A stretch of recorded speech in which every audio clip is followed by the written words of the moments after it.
De tudo ao meu amor serei atento, antes de contar o zelo, e sempre e tanto, que mesmo em face do maior encanto, dele se encante mais meu pensamento. Quero vivê-lo em cada vão momento, e em louvor hei de espalhar meu canto, e rir meu riso, e derramar meu pranto, ao seu pesar ou seu contentamento. E assim, quando mais tarde me procure, quem sabe a morte, angústia de quem vive, quem sabe a solidão, fim de quem ama, eu possa me dizer do amor que tive, que não seja imortal, posto que é chama, mas que seja infinito, enquanto dure.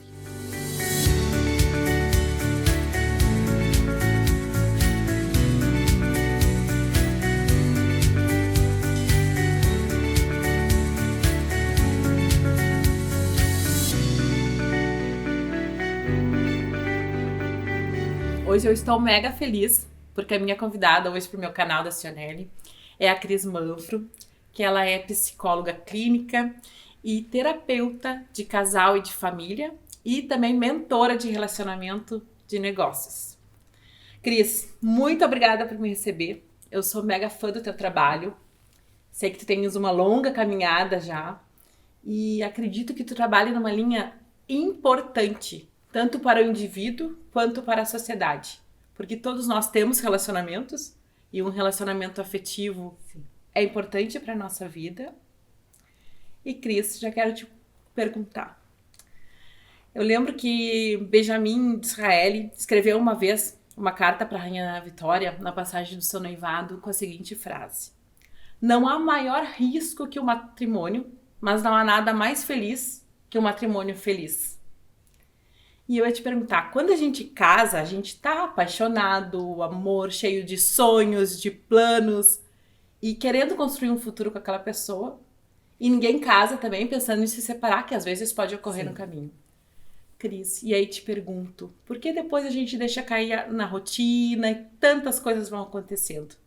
Com o passar do tempo a gente vai perdendo um pouco desse encanto. O que acontece nesse relacionamento que depois, né, o dia a dia vai desgastando? Ótima pergunta, eu quero primeiro te agradecer por estar aqui, né? Uma equipe legal, né? E a honra é toda minha de poder receber vocês aqui em casa, porque vocês fazem um trabalho muito lindo, que é esse trabalho de fazer ponte, de levar sobre o amor, sobre os relacionamentos para todas as pessoas. Isso é uma coisa muito bacana, né? Então, na verdade, o casamento, que é um casamento real, ele só suporta, digamos, uma vida juntos se ele suporta o desencantamento. É engraçado dizer isso, né? Primeiro a gente se encanta, mas a gente tem que passar por um desencantamento e o casamento tem que poder suportar esse desencantamento para poder então partir para um casamento ou para um relacionamento real. E relacionamento real é aquele relacionamento construído no dia a dia. Porque o que acontece? O que acontece é que muitos casais, e você já deve ter visto isso também, e vocês devem conhecer também casais que se amavam muito, que se gostavam muito e de repente você ouve que se separaram. Será que não tinha amor? Às vezes tinha muito amor. Mas faltou para eles 3 pilares importantes, que um é a conexão. E quando você me diz o que acontece que o cotidiano vai tomando conta, acontece que a gente vai deixando que o cotidiano, a rotina e algo muito simples, mas muito difícil, que é a preguiça. A preguiça. A preguiça toma muitas vezes conta do casal e vai atrapalhando a conexão do casal, que é o quê? Que é um dos pilares do casamento. O primeiro pilar do casamento é a conexão. A conexão envolve diálogo, conversa, que muitas vezes o casal não está disposto. E não está disposto por quê? Porque lá no começo a gente tem a maior disposição para conversar. Sim. Sabe por quê?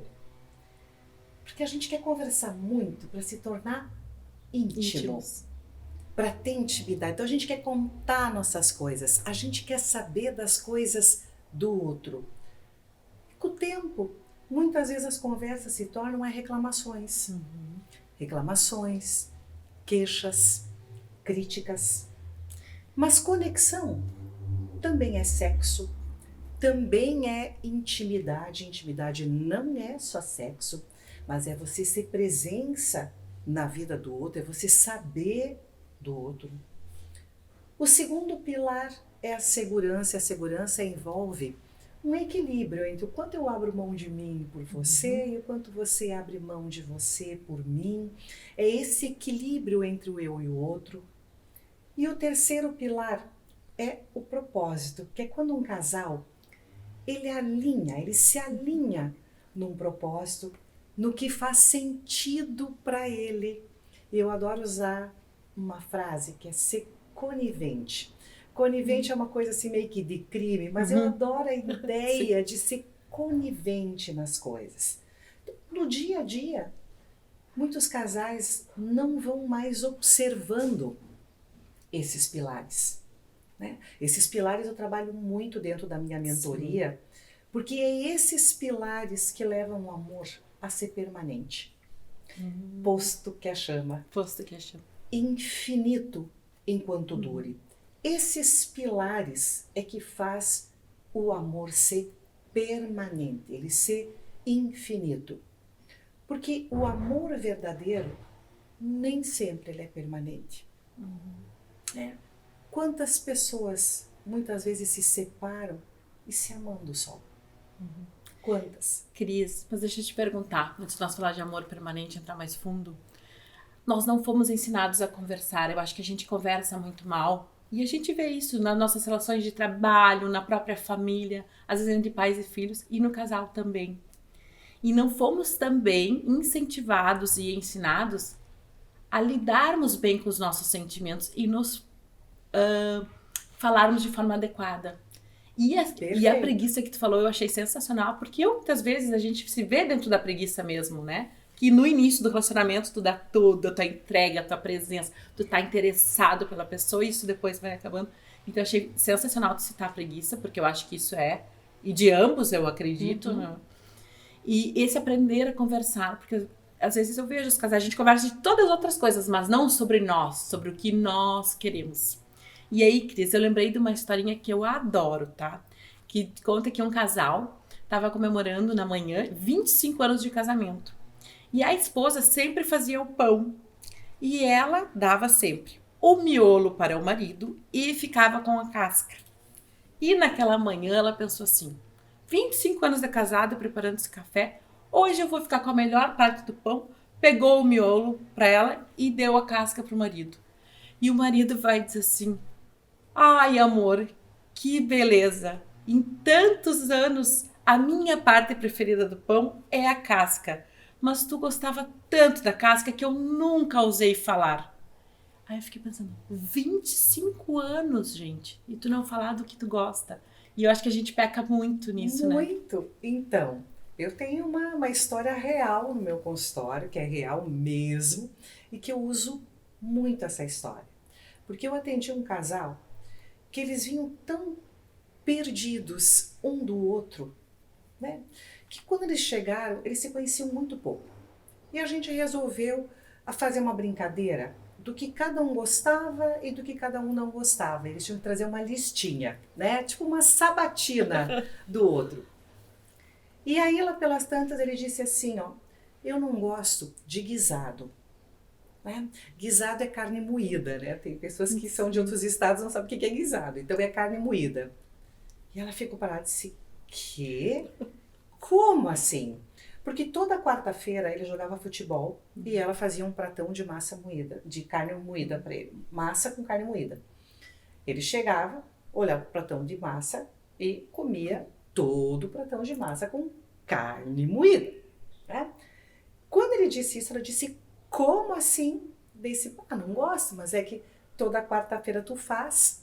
E aí ela conta que ela odiava fazer aquela massa com carne moída toda quarta-feira. Mas ela pensava assim, já que ele gosta tanto e come o prato inteiro, e ele pensava, bom, já vou pro futebol, né? Para não me arranjar mais uma confusão, fico bem quietinho e como o prato Todo. inteiro. E também foram mais do que 20 anos ela fazendo uma massa que ela não estava afim de fazer e ele comendo uma massa que ele não estava afim de comer. Porque simplesmente não conversavam. Mas muita gente confunde conversa e você apontou muito bem, né? Que a gente não sabe às vezes conversar ou não aprendeu a conversar. Então quando a gente chama para conversar, é que nem o pai e a mãe faziam. 6 horas eu vou ter uma conversinha com você. A gente já treme todo, já fica O pensando cara já mil pensa coisas assim, ó, já pensa, putz, me lasquei. E aí o cara diz, ó, quer saber, não quero conversar. Por quê? Porque ele entende essa conversa como uma reclamação, como uma crítica, cobrança. como uma queixa, como uma cobrança, e aí não quer ouvir.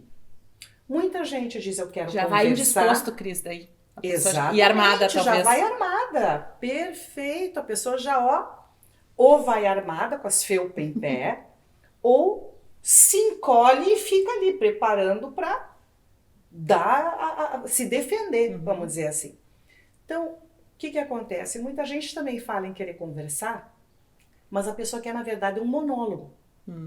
Que é onde ela quer falar tudo que está entalado, tudo que está guardado, que muitas vezes são ressentimentos, são mágoas. Às vezes quando a pessoa vai segurando, até que ela não aguenta. Daí vem aquele desabafo todo. De anos, às vezes, né, Cris? O outro, exatamente, o outro se fecha e sabe no que mudou e no que melhorou?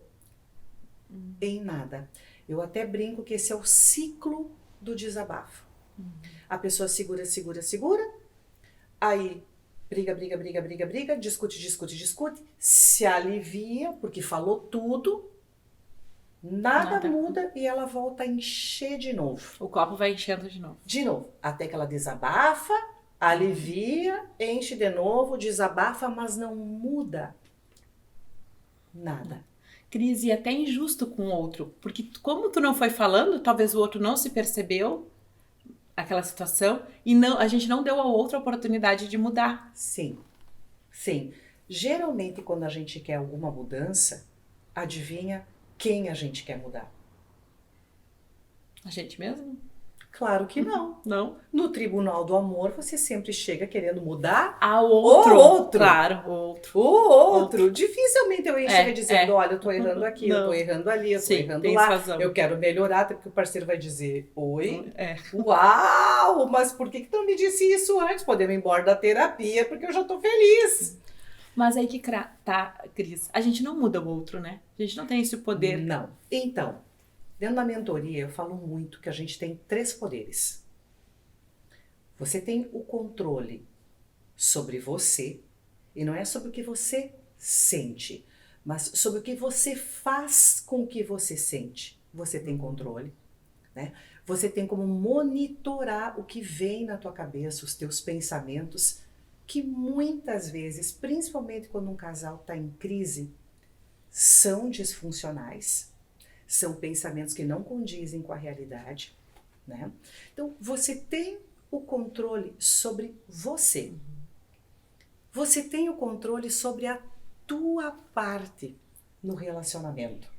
O que tu pode fazer para esse relacionamento ficar melhor? Mas, Cris, e se eu estou chateada? Mesmo estando chateado, o que você pode fazer para tornar a parte do relacionamento melhor? E você tem como tornar o ambiente melhor, né? Quando a gente chegou aqui, né, quando a gente se preparou aqui para dar essa entrevista, você chegou linda assim como você veio, né? Ou seja, você se preparou para vir aqui. Nós organizamos todo o ambiente aqui para que ficasse legal. E tu, além de tudo, tu preparou nosso relacionamento com um poema lindo. Quer dizer, tudo o que estava ao teu alcance, você fez. Você podia chegar aqui e eu dizer, não vou mais fazer a entrevista porque eu estou tendo uma outra coisa. Sim. Tu teria controle sobre mim? Não. Não. Mas quando tem boa vontade num casal e a melhor conversa, a melhor fala, a melhor língua que um casal pode ter entre eles é a da boa vontade. Porque aí eu me arrumo, eu arrumo esse ambiente também, eu espero que você venha e aí a coisa acontece, o relacionamento acontece, né? Porque relacionamento, gente, deve ser uma via de mão dupla, de ganha-ganha, de troca. E aí funciona. Nem sempre funciona assim, nem sempre funciona assim. E às vezes o que o casal precisa é de um ajuste em como ele está funcionando. Às vezes são coisas simples, pequenos, mas que fazem toda a diferença, né? O pequeno faz muita diferença. Exatamente. E tu falou, Cris, hoje pra mim era um dia muito especial. Claro que eu me arrumei porque era um dia muito especial. Mas eu estava pensando, todos os dias são especiais na nossa vida. Ninguém sabe o dia de amanhã, né? Esses dias eu ouvi uma mulher, gente, tão bonito, ela contando. O marido dela saiu pra trabalhar e morreu num acidente. E ela fez o seguinte comentário: que bom que eu dei tchau, dei um beijo, tivemos um momento de carinho antes dessa partida. Porque que triste seria se a gente tivesse brigado de mal e ele tivesse partido, o remorso que eu sentiria. E eu achei tão bonito e tão chocante, porque eu vejo hoje os casais, assim, de relatos de pessoas brigando por nada, Cris, sabe? Por coisas tão pequenas. E a vida é tão maior. Mas é óbvio que as pequenas coisas têm que ser nutridas, né, Cris? A gente tem que dar atenção. E aí eu fiquei pensando, Cris, hoje na nossa vida, todo mundo investe e a relação tem que ser assim. Se a gente tem investimento financeiro, a gente tem um consultor financeiro, né? A gente tem um carro, tu tem um mecânico de confiança e a gente dá atenção pro carro, faz as revisões em dia, faz tudo em dia. Pode ver, para as coisas a gente dá atenção. Para casa, a construção de uma casa tem todo um dispêndio de energia. E aí no casamento ou na própria criação dos filhos, às vezes a gente não quer investir o tempo.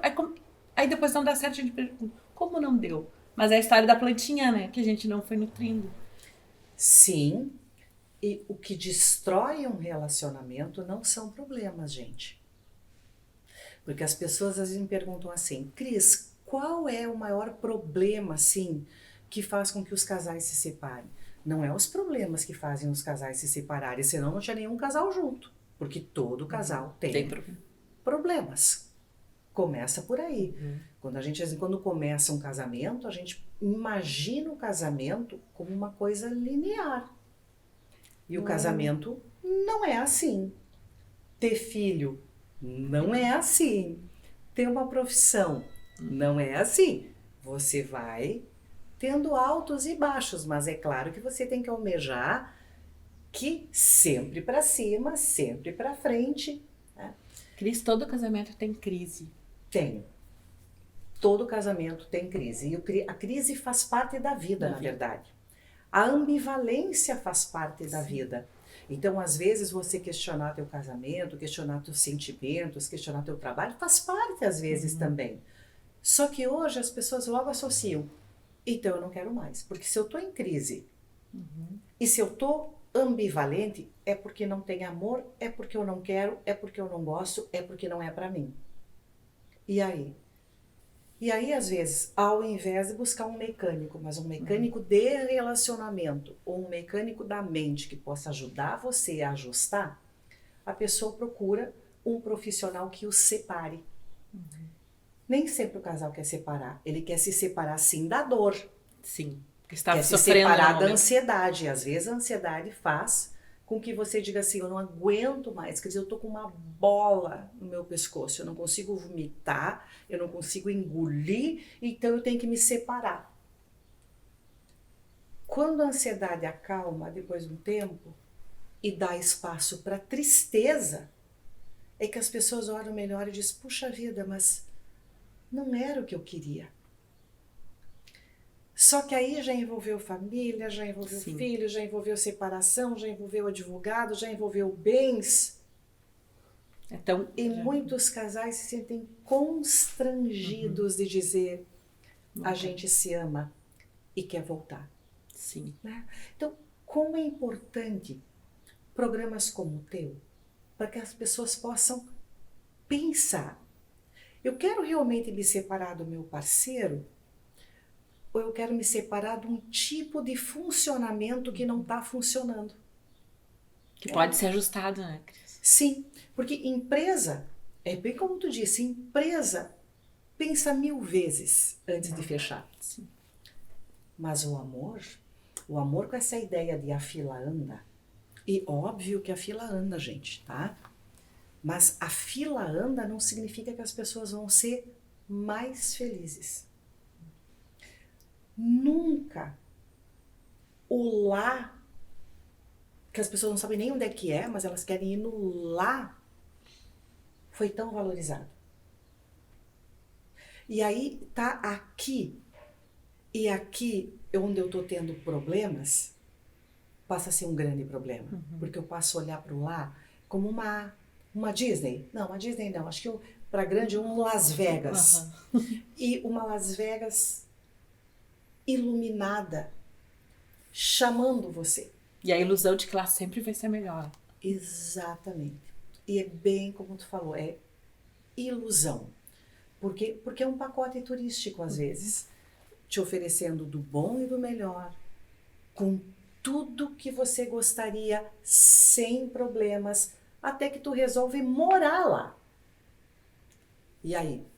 O início aí você é diz- tentador, né? Encantador. E aí você diz, ai, mas não é que eu tô tendo os mesmos problemas que eu estava tendo antes? Porque às vezes o funcionamento é o mesmo. É o mesmo. Cris, e o que desconecta mais os casais, assim, pela tua experiência? O que é as causas que causam maior desconexão entre um casal? Os fatores. Várias coisas pode ser. Nós podemos ficar aqui daí fazendo um congresso agora. Tá. Porque cada casal, às vezes, começa a se desconectar por brigas, por conflitos, muitas vezes por questões lá da infância ou situações passadas que fazem com que a pessoa fique naquela. Deixa eu explicar melhor para vocês. Uma vez um homem me procurou e me disse, Cris, eu quero me separar. Eu disse, ok, o que está acontecendo? Ele disse, não, é que desde que veio o nosso bebê, eu não existo mais. Tudo é o bebê. Esse tema é tão importante, eu ia te fazer muito essa pergunta. E eu pedi para ele desenhar para mim. Desenhei um círculo como se fosse uma pizza. E ele colocou quase toda a pizza escrito neném. E ele colocou uma tirinha assim, escrito eu. E eu entendi porque ele estava querendo se separar. Mas eu logo me preocupei com essa mulher. Porque se essa mulher estava dando esse pedacinho para ele, o resto tudo pro neném, e ela? E ela? Aí pedi para ele que, por favor, já que ele tinha me procurado, que ele não se separasse de jeito nenhum e que me desse um tempo para poder ajudá-lo. E se eu poderia falar com ela?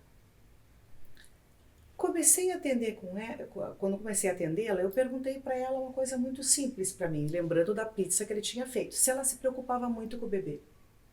E ela me disse, sim, porque eu já perdi 2. Eu quase caí da cadeira. Eu digo, como assim? Porque ele não tinha me dito que tinha perdido 2. E ela me disse, olha, eu tive um aborto com tanto tempo e na outra situação o meu bebezinho nasceu, mas em seguida o meu bebezinho faleceu. Imaginem a cabeça dessa mulher, né, Cris? Com aquela criança, o cuidado, os medos que ela E tinha. aí eu perguntei para ela, você dorme? Ela disse, quase não, Cris, porque eu tenho que levantar umas 3 vezes, porque o meu medo de vir a perder é terrível. Né? E aí eu fiz a pergunta, quantos meses tem o bebê? E ela disse, não é meses não, são anos, ele tem 3 anos. E aí eu entendi ele. Sim. Porque 3 anos assim Sim. também não dá. Bom, não preciso te dizer que eles não se separaram. Os medos dela puderam ser acalmados. O entendimento dele para com o que acontecia com ela foi outro. né? E o entendimento dela de que ela, tudo bem, salvaria este filho, entre aspas, por quê? Porque a gente tem controle sobre a vida do outro? Não. Né? E que ela poderia fazer o melhor dela para ele, mas que ela não poderia privá-lo de viver uma vida real e dos problemas que a vida traria, no caso, né?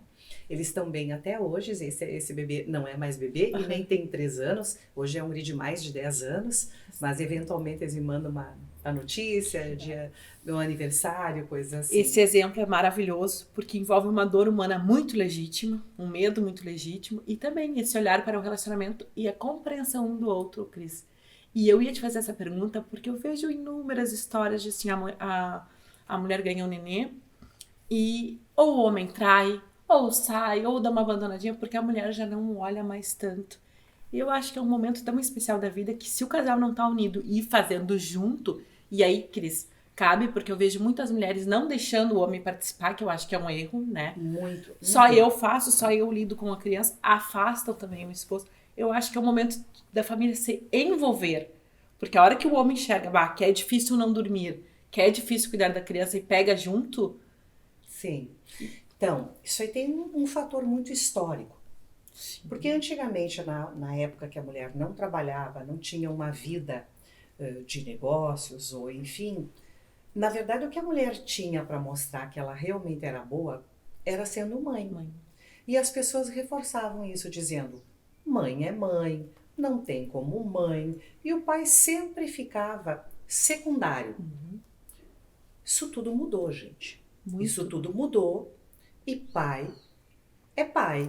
E participa, tem muitos pais que hoje fazem o caminho ao contrário. Eles ficam em casa e fazem o papel que até então era da mulher. Sim. E a mulher vai a campo, muitas vezes ganhando mais do que o homem, né? E trazendo o homem não para ajudar, mas para participar com a tua parte. Porque não é o homem que ajuda a mulher. Né? Ai, nossa, como ele me ajuda. Não, ele não ajuda, ele faz a parte dele, como a mulher faz a parte dela. Nossa, exato. Como a mulher ajuda financeiramente. Não, ela faz a parte dela. Então, isso tem mudado muito. E o fato do homem participar desde o princípio, indo às consultas médicas, olhando o ultrassom, participando do parto, amamentando, estão no peito, né? Mas amamentando com a mamadeira, ou estando junto na amamentação, isso mudou muito as primeiras conexões. Com certeza. Né? Então, antes tu me fez uma pergunta, eu fico falando para tudo que é lado, mas enfim. Mas é esse o intuito mesmo, a gente deixa. Tu me fez uma pergunta sobre conexão, o que corta a conexão? Então tem várias coisas, tem fator financeiro, tem fator da sexualidade, tem fator do encantamento, tem vários fatores. Mas o que quebra realmente essa conexão é quando um ou os dois parceiros começam a reproduzir os primeiros afetos que se teve lá atrás. E nos primeiros afetos, Bowlby, que é um grande estudioso sobre o apego e sobre o afeto, ele dizia que tem 3 tipos de afeto, 3 tipos de apego. O apego seguro, que não precisa explicar, né? Que é o apego aquele onde a mãe vai e a mãe volta e o bebê está feliz e está tranquilo porque ele está seguro. E o apego ansioso, que é aquele onde a mãe vai e a criança entra numa ansiedade terrível e quando a mãe vem, ela gruda. Ela pega e ela se desespera, ela não quer largar. O outro é o apego que a gente chama de inseguro, que é o apego evitativo, que é aquele onde a mãe sai, a criança fica muito triste e quando a mãe volta, ela não quer saber. Rejeita. Ela se fecha e rejeita. Isso a gente repete na vida adulta. Quando a gente se encanta e se conhece, não. Porque o evitativo não fica evitativo, ele fica extremamente voltado à conexão. A pessoa que gosta da conexão, ela coloca certos limites para não sufocar o companheiro, e tudo certo, até que essa conexão começa a ter problema e o casal é muito comum entrar num ciclo negativo. E daí, o que eles lembram? Vão pedir um tempo? Só que aí, muitas vezes, o casal diz, não, mas só um pouquinho, se é um tempo para mim não serve, é melhor nós separar. Sim. Porque as pessoas deturparam o dar um tempo, que às vezes é uma coisa boa. Sim. Né? Ou às vezes um diz, é melhor a gente parar. Assim não tá dando. Aí outro diz, opa, o que houve aqui? Né? Às vezes, quando estoura um caso extraconjugal, porque às vezes um caso extraconjugal ele só é um tripé. Aqui a gente tem vários tripés aqui para nas filmagens, né? O que é um tripé? Um tripé é, nosso casamento tá ruim, nós não estamos legal, nós não estamos conectados, mas põe um tripé e levamos assim mesmo. Até que essa perna, esse tripé quebra e o casal se olha e diz, tem amor? Tem amor. Tem desejo? Tem desejo. Tem paixão? Não sei onde é que está a nossa paixão, o vermelho da nossa paixão, não sei onde é que está. E aí, o casal começa a se importar de verdade um com o outro. Se olhar de verdade. Exatamente. Você sabe que vai estar aqui uns dias de novo em cartaz o Avatar, que foi refilmado e tal. Eu vi esses dias casualmente o trailer e me emocionei. Toda vez que eu vejo o trailer do Avatar eu me emociono. Sabe por quê?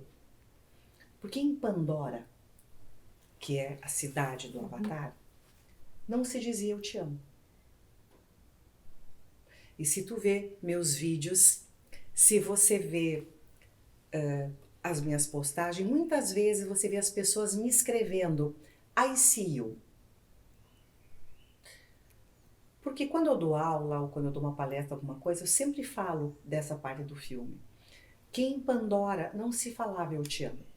Eles falavam I see you, que significa eu vejo você. E a outra pessoa dizia I see you too. Eu chorei. Sim. Eu sou chorona, tá, gente? Mas emoção. Mas com total sentido. E aí, quando eu estava no cinema e eu vi essa cena, eu me emocionei. Porque para mim, era a cena mais linda que eu já tinha visto na minha vida de amor.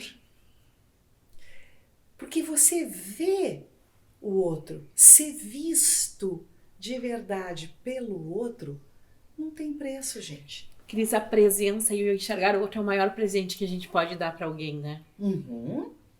E eu acho que, bom, chegou na veia, assim, uma coisa, eu acho que central, que é isso aí, eu vejo você. Eu acho que, assim, essa mensagem já fica lindo demais, eu vejo você.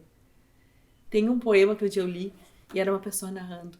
Fiz meu café, o mexia lentamente, vesti meu casaco, meu chapéu e saí, e você nem me olhou. E é isso, aquela sensação de não ser visto, gente, de não ser enxergado. E eu acho que o casamento e nossos relacionamentos justamente não dão certo quando a gente não mais o enxerga, quando a gente não mais dá o olhar para o outro. Que é a coisa mais linda que existe, né? É o olhar, é o te perceber. Então, uma vez eu trabalhei com um paciente sobre esse I see you, esse ver de verdade. Você sabe no que ele lembrou? Ele lembrou de um episódio dos Simpsons, onde eles vão num casamento e o Homer repara no vestido da noiva. E ela fica extremamente chateada. Ela pega rápido e faz assim, rápido, que cor é meus olhos? Ele disse, como? Que cor é meus olhos? Rápido. Ele, Ela tira e diz, você não sabe a cor dos meus olhos. Você não sabe a cor dos olhos da pessoa que faz o teu jantar. Gente, olha que profundo num episódio dos Simpsons. Que profundidade. Tá? E aí, ele começa a fazer tudo para agradá-la. Mas quando eu digo tudo, ele começa a lembrar de todas as coisas mais bizarras assim que tu possa imaginar do casamento deles. Mas ela não se entregava. porque ele não lembrava da cor dos olhos dele. Muito profundo. Ou seja, às vezes a gente também tem que ser generoso com o nosso parceiro e perceber que nem sempre ele vai lembrar como você gostaria de detalhes que talvez não sejam tão importantes para ele quanto é para você. Cris, e aí vem a pergunta. Nós amamos de jeitos diferentes, certo? Sim. Por exemplo, eu sou uma pessoa auditiva, que eu gosto de ouvir, eu te amo, ouvir. de elogio, sou amorosa, assim, romântica. E meu marido é aquela pessoa mais prática, mas se estiver chovendo, vai ter um guarda-chuva na porta pra mim. Vai ter uma fruta que eu gosto, que ele comprou, vai ter algo. Então, é outra forma. E eu aprendi ao longo do tempo a admirar isso. Exato. Até porque, culturalmente, também é diferente. Sim. Culturalmente, como é que um pai amava um filho? O pai. O pai nem abraçava um filho, né? Que ele só Mas como é que ele amava? provia. Ele provia e ele aprendeu que era aquilo que ele tinha que fazer. Que se ele fosse a caça, né, a caça de animais, tá, gente? Sim. Se ele fosse a caça e trouxesse a comida, ele estava amando. Sim. A mulher não precisava ir à caça, não precisava ciscar nem nada, mas ela entendia que se ela cuidasse, ela fosse uma cuidadora, ela estaria fazendo o papel dela. Né? Hoje os papéis, eles mudaram muito, em todos os sentidos. É a mesma coisa que me perguntar, Cris, quem é a boa mãe? A gata que lambe, agrada e pega e limpa de novo. E quando aqueles filhos, ela terminou de lamber, ela começa a lamber tudo de novo. E ela é carinhosa, e ela se esfrega, e ela arruma. Ou a galinha? A galinha, coitadinha, não tem nem língua para poder lamber. Sim. Ela não tem mão, ela, né? Mas te mete com o filho de uma choca para você ver o que acontece com você. Né? Ela passa o dia inteiro ciscando para suas crias, mas não é lambedora. Qual é a melhor mãe? Não tem a melhor mãe. Os casais não é muito diferente. Ai, como aquele casal se ama porque ele é tão amoroso. Um casal pode se amar muito sem ser romântico ou amoroso. Porque se amam de outras formas, né? E aí que eu digo, não existe regra, né? O que importa, eu acredito que é os acordos e os bons combinados que cada casal faz. Sem dúvida. É isso, é importante os bons combinados, Cris. E, sem dúvida, fazer boas combinações, isso vale para tudo na vida, tá, gente? Boas combinações evitam um monte de problemas, tá? Mas também tem a questão, né, do casal poder se respeitar e se respeitar no que cada um é. Porque às vezes quando a gente pega, conhece uma pessoa, sabe como essa pessoa, casa com essa pessoa e diz, bom, agora que tu é meu, eu vou te transformar exatamente do que eu quero. Porque a minha expectativa é uma, e hoje, prestem atenção, as pessoas entram num relacionamento cheias de expectativa. A quantidade de escolhas tornou muito mais difícil você se sentir satisfeito. Sim. Tá? Então a gente sabe que num mundo onde tem muitas escolhas, a frustração é maior e o grau de satisfação é menor.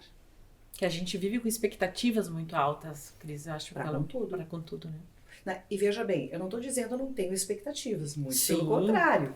Né? Mas a gente aprender, principalmente quando envolve dois, a gente regular as expectativas para que fique bom para ambos. Porque a individualidade precisa ser respeitada, certo, Cris? Cada um tem a sua.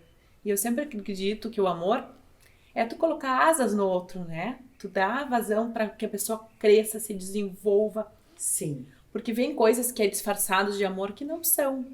Eu acredito, a gente vê muito um querendo anular o outro, ou dizendo só o jeito que eu faço é melhor, ou só o meu trabalho é importante, menosprezando do outro. Isso não é um disfarce, é delicado isso. Então, há pouco tempo eu dei uma aula, e eu espero em breve dar de novo, vou falar da minha, agora eu vou chamar de amiga, Sim, já, sim, tá bom. para que ela também possa divulgar para vocês e nas redes dela, porque eu dei 3 aulas numa sequência, que é uma coisa que me dá muito prazer. E nessas 3 aulas eu falei bem essa questão que a gente está trabalhando, né? Essa questão da gente poder ter boas combinações, da gente regular as expectativas e principalmente da gente cuidar o que é pseudo-amor. Porque muita gente acredita que o outro ser, o ar que ela respira é amor. Não é. É dependência. É dependência. Né?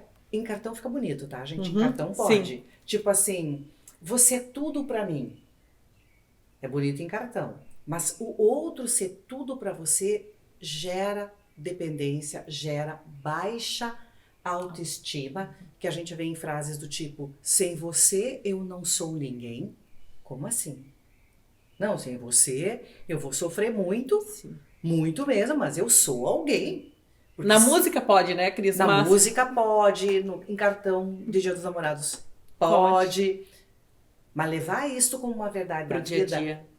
não pode. Né? E as pessoas dizem, sem você eu não sou ninguém, Sim. você é o ar que eu respiro, né? E assim segue várias frases que a gente vê, que muitas vezes é dependência, é ansiedade. Eu já vi paciente chegar pra mim e dizer, Cris de Deus, eu vejo tal pessoa, eu não consigo respirar, e tem uma coisa, e meu coração começa a bater, e não sei o que, eu falo, calma. Porque isso é uma crise de ansiedade, isso não tem nada a ver com amor. O que tu tá me descrevendo Sim. é ansiedade. Às vezes, quando as pessoas confundem pseudo-amores com o amor. E aí é catastrófico. Porque aí elas não entram como um casal. Elas entram, como tu disse, se anulando, querendo anular o outro, querendo controlar o outro. Ou então achando que se blindam, dizendo, eu e tu vamos morar numa ilha deserta, a gente vai ser feliz. Não vão. Porque a primeira coisa é que o casal empobrece. Quando não tem amigos, quando não tem outras coisas, até para se verem em outros contextos que nem aquele do dia a dia, né? E aí fica muito chato. Porque no dia a dia, a gente não é assim, né? Mas o teu marido poder chegar hoje e ver você assim, vai dizer, uau, mas quantas mulheres você é? Você poder brincar dizendo várias. E aí teu marido passa a ser casado com um monte de mulheres numa só.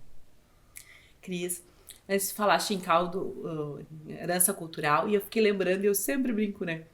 Que eu acho que tem 2 coisas que atrapalham muito os relacionamentos. Uma foi a Disney, que criou príncipes encantados que não existem, que são uma ilusão.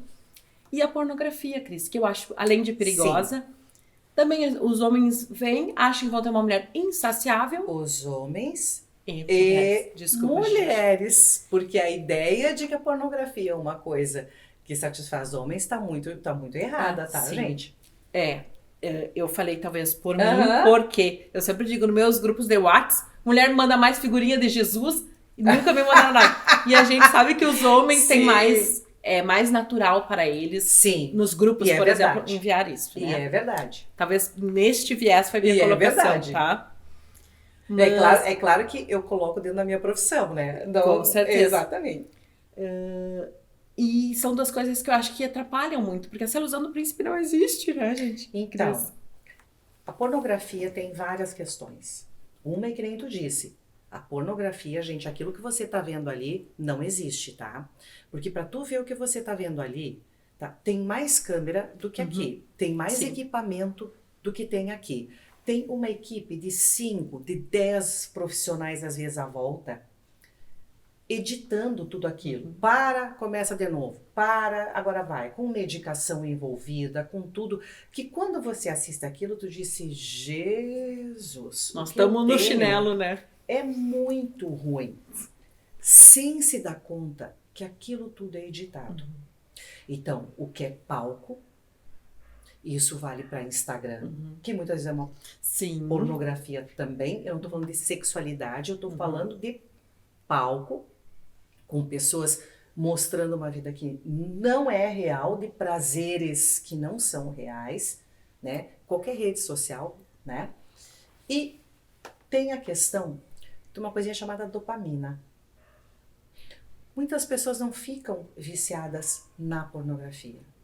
Elas ficam viciadas na dopamina que vem da pornografia. Porque eu olho aquilo ali e puf, meu cérebro lá enche de dopamina. E eu fico com prazer, eu fico com aquela ideia. Aí vira a página de novo, puf, e vira a cena, puf. E a pessoa fica viciada em ter aquela sensação. Sim. Que às vezes num sexo real não vai ter. Não vai ter. Você vai ter aquela dopamina ali, tá, e agora? Agora eu viro, mas eu quero aquela virada que tem lá, né? Eu tiro esse vídeo, eu ponho outro vídeo, eu ponho outra cena, eu ponho outra coisa. E aí você olha pra tua vida e diz, minha vida não tem graça. Meu sexo não tem graça. Meu parceiro, minha parceira é muito pouco, não é suficiente pra mim. E aí muitas vezes até os próprios casais começam a exagerar no tempero. Porque, gente, nada contra tempero. Sim. Muito pelo contrário. Ponham tempero na comida. De acordo com o teu estômago. Demais ou também. Por quê? Também Porque tem às dose, vezes as Cris. pessoas dizem, não, a gente tem que fazer então coisas diferentes. Vão lá e alguém diz que tem que fazer coisas diferentes. E a pessoa não está preparada para coisas diferentes. E pode ser uma coisa muito simples, mas que a pessoa ainda não está preparada, porque o casal não falou sobre isso.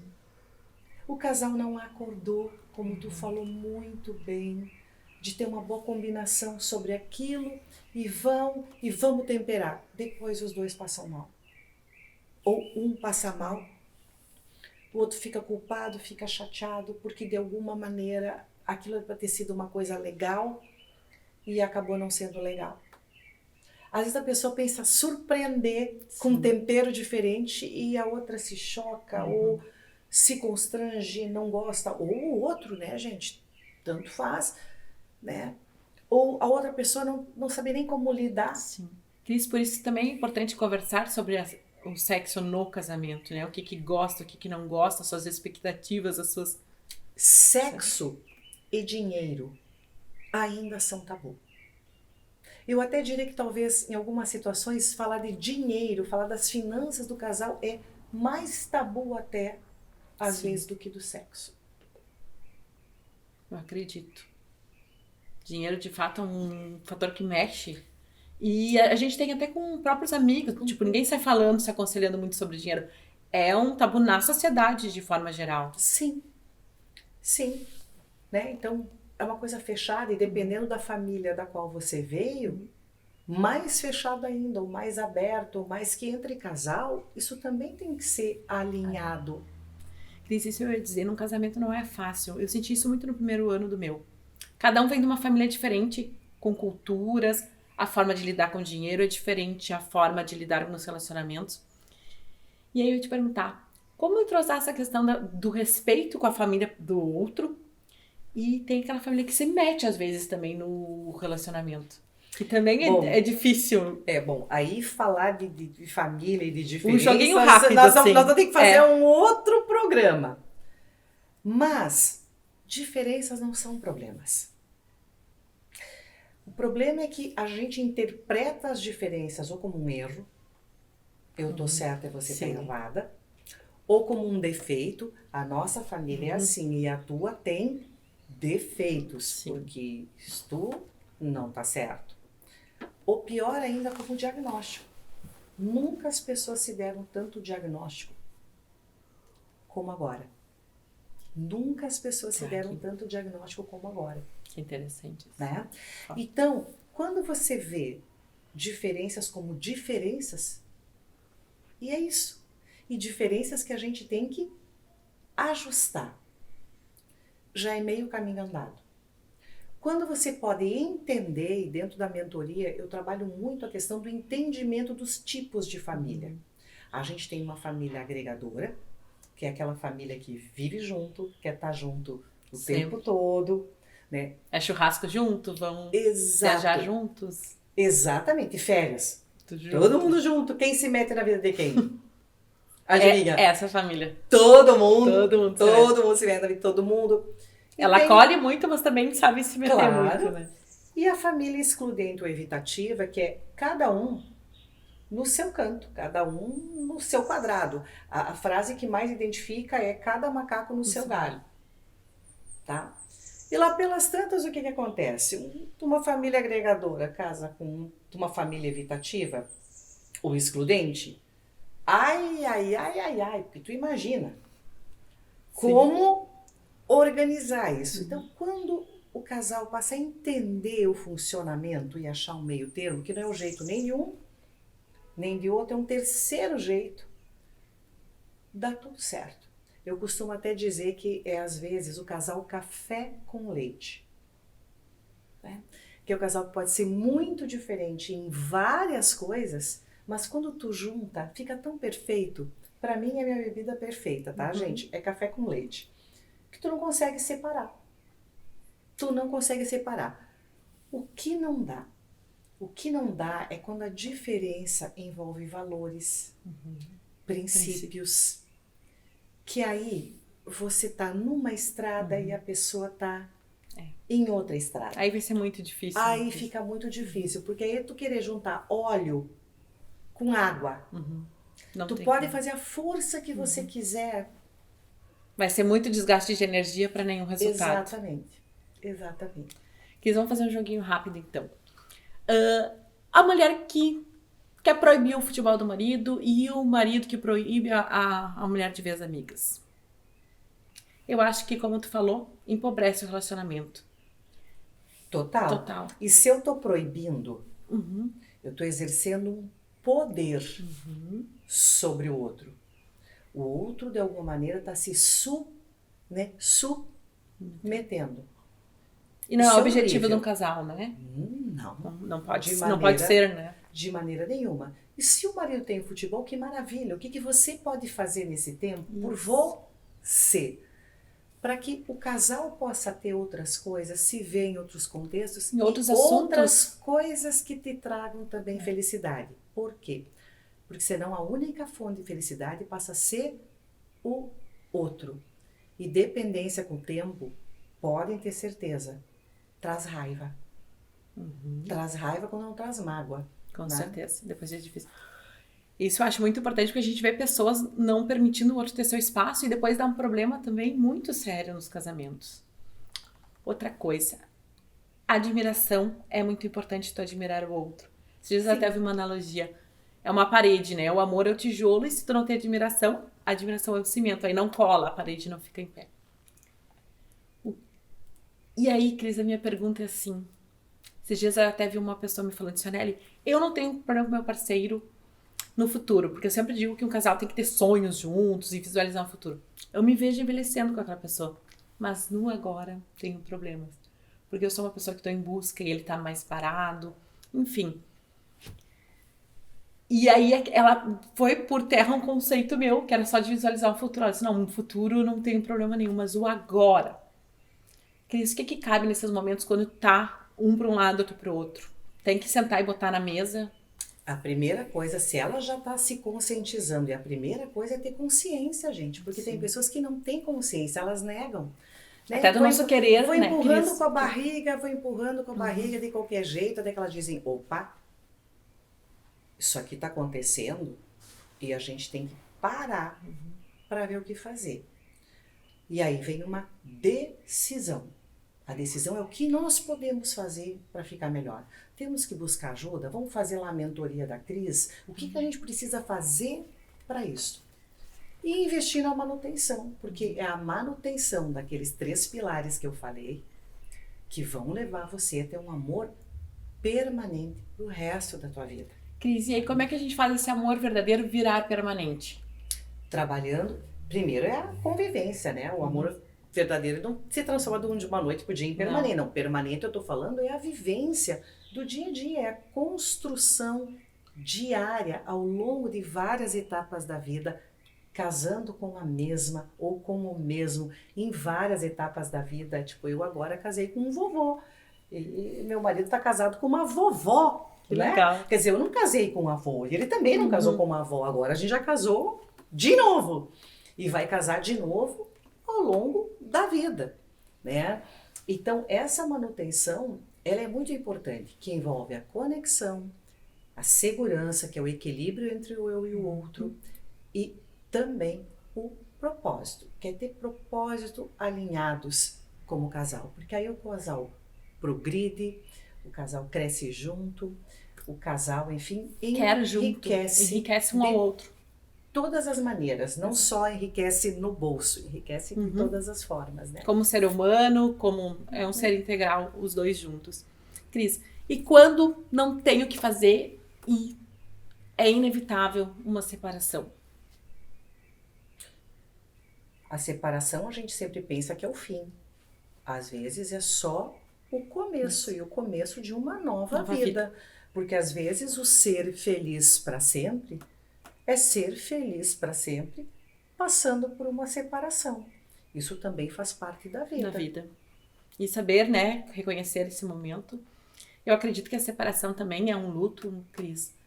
E muito grande. Muito grande, né? E o que eu observo muito, que eu acho que também esse momento de separação, que é um momento de dor, certo? Também requer uma maturidade, principalmente quando se tem filhos, porque às vezes eu vejo os casais muito desajustados e fazendo os filhos sofrerem muito. Sim. Então, por isso que nesse sentido eu acredito que a psicologia, né, os profissionais podem auxiliar muito nessa trajetória. Eu já escrevi 2 livros sobre isso. Um foi meu primeiro livro infantil, que se chama A Casa Caiu, junto com a Vanina. A Vanina é uma colega lá de João Pessoa, uma paraibana, que uma vez num workshop que eu fui dar sobre divórcio e separação, ela passou 2, 3 dias anotando, e eu dizia, o que essa mulher tanto anota, né? E o anotando dela era que ela estava planejando, enquanto eu falava, a estrutura do livrinho. Pois bem, em 3 encontros nós fizemos o nosso livro, e ele é como que um manual para como lidar com a criança, como lidar com os pais, como os pais aprenderem a como falar com a criança, exatamente para tornar esse momento o menos difícil possível, né? E o outro é sobre guarda compartilhada e alienação parental, né? Para quê? Para evitar exatamente que os casais, de alguma maneira, usem a separação e usem os filhos como moeda de troca, como objeto de raiva, ou como objeto de castigo, ou enfim, para com o outro, né? Cris, porque olhar para nossas emoções e aprender a lidar e regular elas também é muito importante num relacionamento. Também daria outro programa, né, Cris? Daria. Mas eu quero, assim, Cris, te agradecer muito, acho que foi um papo maravilhoso. Eu teria mais umas 1000 perguntas, mas também o nosso tempo, né? E quero frisar, então, essas 3 dicas que são muito importantes entre o casal, que é conexão, Cris, que aí vem nossas afinidades, tudo. Olhar para o outro, o respeito. A forma que você lida com os teus conflitos, o sexo, a intimidade, a conversa, o diálogo, como você resolve problemas, tudo está aí na conexão. Né? A segurança, que é a questão do equilíbrio entre o eu e o outro, né? E, por fim, então, o propósito. Essas 3 coisas, elas precisam, antes de mais nada, do posicionamento, né? E o posicionamento é o que eu trabalho muito dentro da minha mentoria, que é como você se posicionar frente a essas coisas para você realmente ter um amor permanente. Cris, e acredito que nesse viés, o autoconhecimento se faz muito necessário. Total. Para que tu saiba o que tu queres e o outro também saiba o que ele quer, e aí depois o casal... Então, dentro do posicionamento, o autoconhecimento ele é um tópico que eu trabalho. Porque o autoconhecimento, ele tem a autorresponsabilidade. Todo mundo vê a autorresponsabilidade como um peso, mas na verdade ela é o que nos traz liberdade de você realmente entender o que se passa contigo, o que se passa na tua relação, né? Cris, te encontramos, então, você clinica, a mentoria tem o seu Instagram? A mentoria está lá no Instagram, a mentoria você preenche um formulário, porque não entra quem quer na mentoria, Sim. entra quem está, para quem a mentoria está adequada para que a pessoa possa participar. É um grupo incrível, eu sou suspeita, né? Porque nesse aspecto eu sou como mãe, né? Eu tenho o maior orgulho das pessoas que trabalham comigo e que me dão a honra de poder trabalhar, né? Então, preenche o formulário ali na bio e a minha equipe entra em contato e avalia se a pessoa está adequada. E adequado, eu quero dizer, se a mentoria é realmente para ela e tem condições de poder O ajudá-la. Instagram é Cris Manfro. E, Cris, para fechar aqui, uma coisa que a gente ouvia muito. Antigamente as pessoas não podiam escolher seus parceiros de vida, certo? Eram casamentos arranjados. Hoje a gente pode escolher através do nosso amor, do nosso coração, as nossas relações. E outra coisa que a gente ouvia, eles eram obrigados a ficar nos casamentos. Hoje a gente já se separa de forma muito fácil, né? Às vezes qualquer problema é separação. Eu acho que fica um recado que vale a pena a gente olhar para essa relação. Tentar nutrir e ver se tem o amor, se tem ali dentro, que vale a pena investir e regar essa relação. E uma vida feliz é muito possível, Cris. Depois de tudo que tu falou e com a tua experiência, eu acredito que sim. Olha, se eu não acreditasse realmente no amor, ou no casamento, ou na fidelidade, eu não podia nem trabalhar 35 anos com o que eu trabalho, porque eu teria morrido de fome, né? E se eu tô onde eu tô hoje, é porque exatamente as coisas funcionam. E eu garanto para vocês, né, a delícia de poder amar e ser amado de verdade ao longo da vida, em várias etapas. E sem dúvida, o Afonso Romano de Santana já falava que você vê a 100 metros uma pessoa mal amada, mas que você vê a 1000 metros uma bem amada, né? Então, é esse tipo de amor que eu realmente desejo para vocês. Cris, estou encantada com tuas palavras, com todo o teu conhecimento. Muito, muito obrigada. Que a gente cultive o nosso amor e os nossos relacionamentos. Um beijão, pessoal, e muito, muito obrigada por nos acompanharem. Que fique um grande motor para que a gente acelere nossas relações da melhor forma possível e viva com alegria, felicidade e prosperidade. E acreditemos sempre no amor.